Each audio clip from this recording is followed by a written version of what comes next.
Well, hello everyone, welcome back again. The next stage build, we're really nearing the end now. But before I start, I was really surprised, quite honestly, to see that I had something like 860 views as of today, which is a Sunday, of my last video, which was actually more than double the previous one. So to those of you who saw things for the first time last video, thanks very much for taking a look, and for those of you who are coming back after that first time, thanks very much.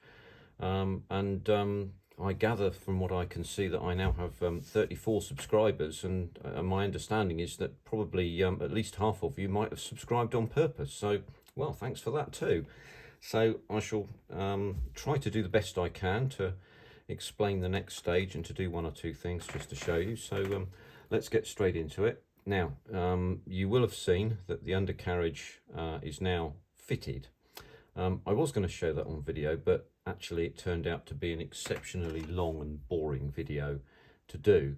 I had a lot of thoughts about whether I should put the front undercarriage on first or the rear, and my particular interest in this was making certain that the bogie struts were level with respect to the ground, so that you didn't have this arrangement where things were sort of pissed according to the ground, as it were. So what I did, just as a quick briefing, was I put the front undercarriage in, glued it in, let it set. I used epoxy resin for that because it's metal. If you use the plastic strut, it goes in really easily. The metal one is slightly loose, so you need to make sure you get that absolutely right, so it's fore and aft right and so on. What I then did was flipped it up on its the right way up, and then introduce a support underneath the rear fuselage, because as you can see, the rear fuselage goes at an angle, so it moves up according to the ground further away. So I put the support in so that the oleo strut was sitting off the ground, and then gradually moved the support backwards until the bogie wheels were on the ground and level. That gave me the level that I could use. Then carefully drew out the bogie struts, glued them, and again I glued them with epoxy resin. It dries clear, so it can't be seen very easily, and that's good. I'm going to put a bumper strut or bumper plate under here, which is what the actual aircraft had. If you look on XR220, you'll see that very clearly in the museum. So put them on, glued them with epoxy resin, left them to sit, and of course consequently now the thing sits on its undercarriage perfectly naturally, so we can move on to the next things. The other thing I did here was I've actually glued in these. To be honest with you, I got fed up with them rattling around all over the place. There's a bit of sealing work to do, but what I've done is I've put the tailer-ons facing slightly downwards. I think that looks quite nice. And so therefore we're in that good position right now with all those things. Everything looks quite steady, and the model itself sits quite level and nice on that. So what we can do is we can do some additional things now. I'm going to move on and put some new bits in here. So what we have here is this goes in the front undercarriage, and this is the support strut which folds up when the undercarriage leg retracts, so that has to be put in. Now on the model originally, this section here is solid. Let's hold that so you can see it, shall we? That's probably better. This section is solid. What I've done is I've bored that out, cut it out, and then filed it down to slightly curve this surface here. I've put a piece of plastic rod in there to give it some additional strength. There's some cut out there because I've put some pipe work in, some hydraulic pipe work. I'll show you that in a second. But what we'll do is we'll drop that in and then show you where the additional work needs to be done. So let's just drop that in. So we have to jigger it a bit because of all this. Let's show you that. As you can see, I've put in pipe work there. Can we see this properly? I don't know. Oh, you can just about see that there. So you can see there's pipe work in. The slot that you need to use to put this in actually sits just there, as you can see. So there's one on that side and then another one on the other side here. And so I'm going to drop that in. Let's just zoom back out a little bit again so that it's a bit more clear. So let's have a quick crack at doing that. So it has to go into one way, one side, and then it can be dropped into its slot. I have to use some tweezers to do this. There we go, we're nearly there. There we are. So that's not quite in. Can't quite see it now. It's more difficult to put your hands on.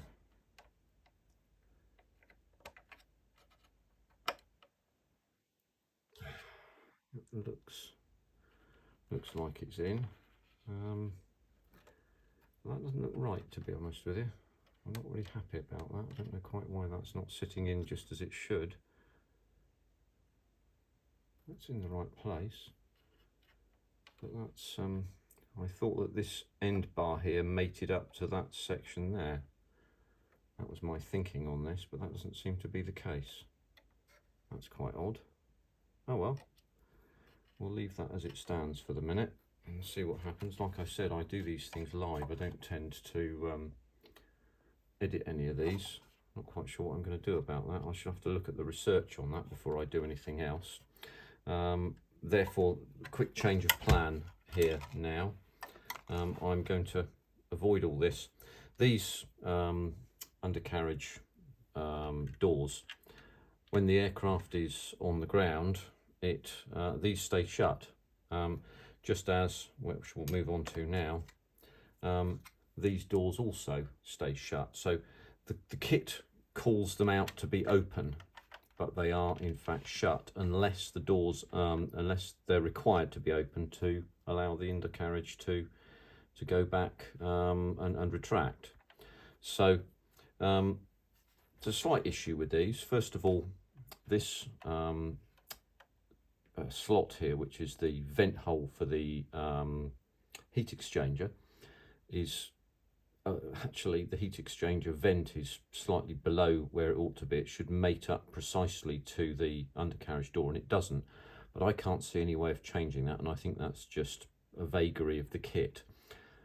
Since most people have the doors open, it doesn't really matter and no one sees it. Since I'm going to have the doors shut, it's something that you and I will have to know about, but no one else. So the plan is really we need to get these. Let's see if we can just hold this up like this. This is going to be more difficult, I think.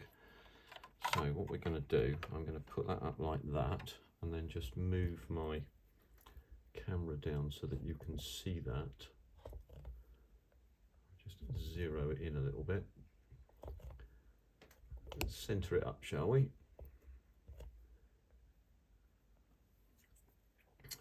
So yes, there we go.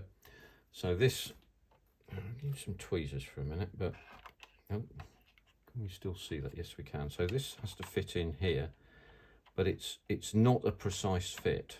Actually, it sits one side or the other. So the plan for me here is to try and get this in such a position that I can mate the top door onto it, and then perhaps fill up these sections here, which I shall do off camera, and see where we go with that. That's about as good as it gets, as you can see. So there are some gaps, and if you want to maintain the gap all around, well, I'm not quite sure how to deal with that. You may have to perhaps devise some standoffs out of plastic card and sand it down real thin or something like that. But what I'm going to try and do is to glue that bottom section in there, along there, and then see if we can mate it up like that, and then deal with it that way. Whatever way you look at it, it ain't gonna be easy, shall we put it like that? So what I'm gonna do then is I'll just have a quick glue up of this. That's going to be, this is going to be a bit bloody dicey, this, I think. We'll see how we go. I'm going to just run that along there rather than along the surface. So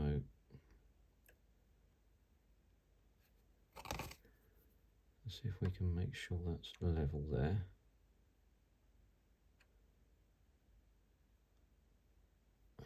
That's okay. So it's helpful that extra thin dries pretty quickly, because it does allow us that opportunity to be able to just try and even up that undercarriage door as best we can.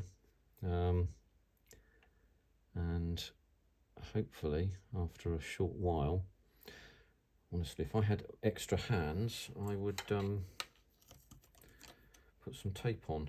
And I didn't prepare any, but I've nicked some from another place where I was using it. I'm going to put that there like that. So we can leave that there, and that may allow us then to put this on and see how that fits that way. So that's slightly down at the right hand end here.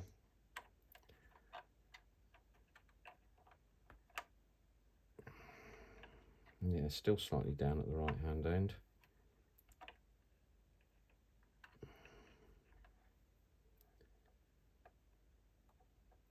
Yes, as you can see, this is a bit dicey to do this.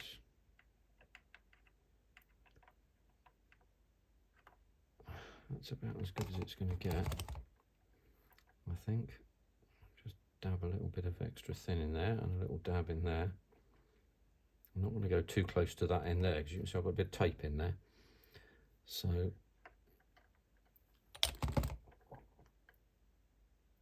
just a little dab in there as well, just tiny little dabs here.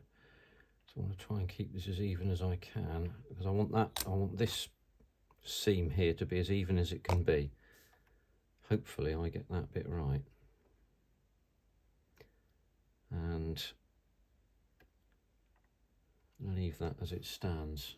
That's a top dicey bit, that, I would say. That's not easy to do at all, and I'm going to have to, there's a step there now. No, that's not good. There we go, that might be a bit better. Yeah, that might be a bit better there. Try and avoid steps where we can. Because as soon as you put the primer on, of course, that will show that up straight away, of course, as you know. Any suggestions as to whether I prime it with the Vallejo grey primer or whether I use Mr. Surfacer 1500 and levelling thinner? I'm inclined towards the second at this moment, but I'm welcoming any suggestions that you might like to give to a not very good modeller who's making the best fist of it that he can. So there we go. That looks all right. We're 13 minutes up so far, and there's quite a lot to do in terms of what I'm going to do. Is I'm going to do an awful lot of this off camera now, so I might as well let you know that I'm going to finish off most of this, because as you can see, it's pretty bloody fiddly. I'm then going to prime it and then come back and do a quick 5-minute video just to show you what I did in fact do. So I'm going to finish off all these other bits. There are a number of other sections that I need to do as well, to make sure this comes out correctly. As you can see, I've got some further work to do with the undercarriage as well. But I mean, in terms of the scratch built sections, there's a fair number that I've decided I'm going to do. So I'm going to be very careful with this right now. I'm going to do one other thing as well.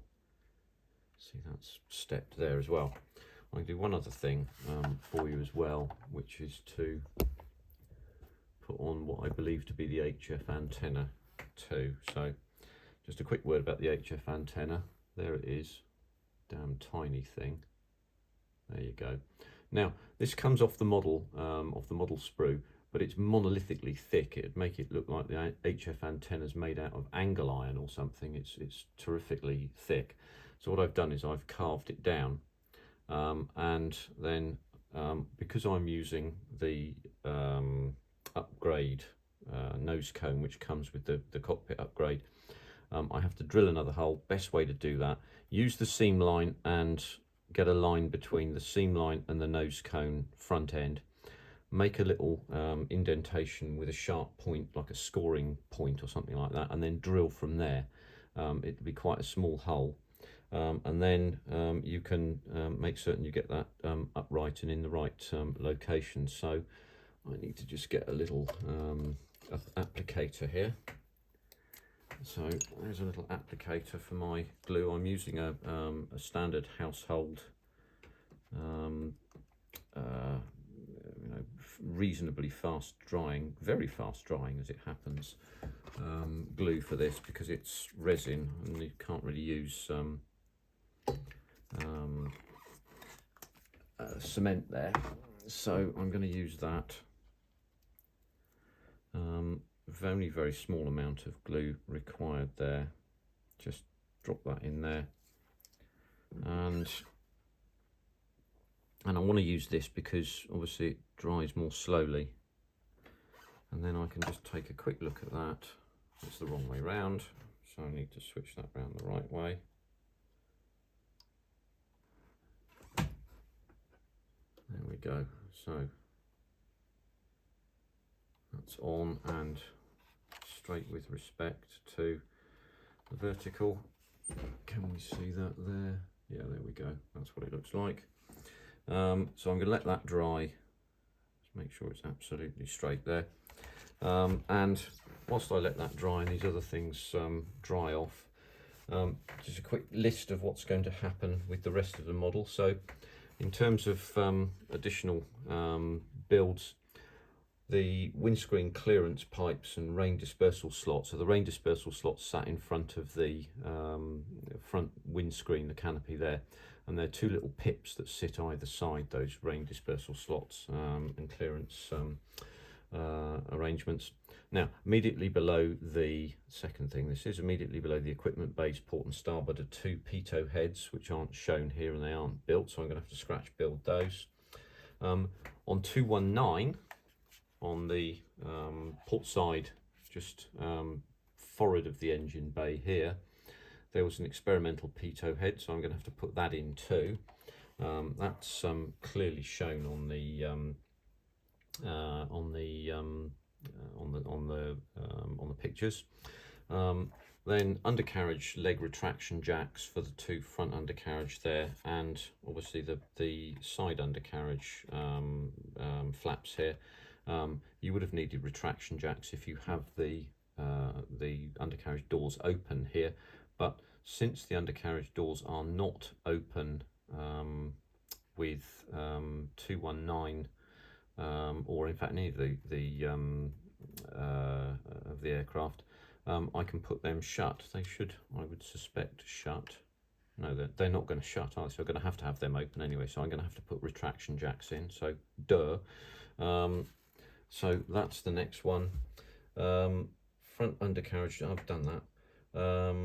So in terms of inside the canopy, I'm going to put some detail into this as well. So on the port side, there were recorder controls, so they sat just inside the, oh, there we go.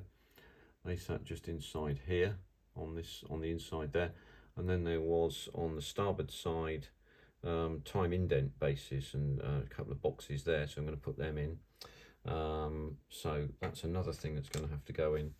And the air brakes, which are at the back here, as you know, they were slightly open, and the reason that they were mostly slightly open, except on high-speed trials when they were screwed shut and just locked shut, was that the retraction jacks for the undercarriage for the air brake pedals was one engine, as it were, that was sited at the top here under this panel.